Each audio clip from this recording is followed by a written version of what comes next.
Dito naman tayo sa anak niya yung kung tawagin pa sa Ilonggo yung ano, Tinday. Ayan guys, buti pa ito yung Tinday makasab sa ano, Aggo. Ayun,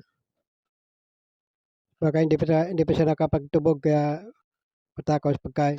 Tinday, yung tinatawag na Tinday. Yung Tinday naman pakainin natin.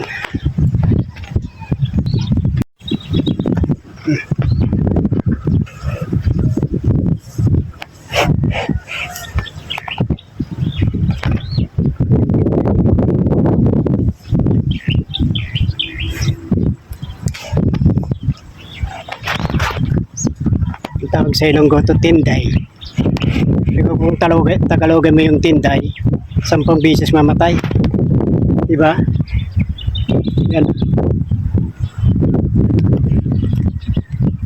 Ito yung tinatawag nilang na Tinday.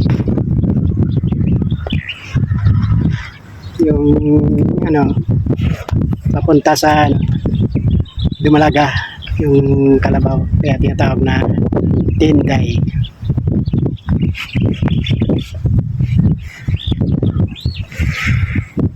Mga busog sila. Kain na. Gusto yung pala yung damo kumakain. Yan, gusto nila damo.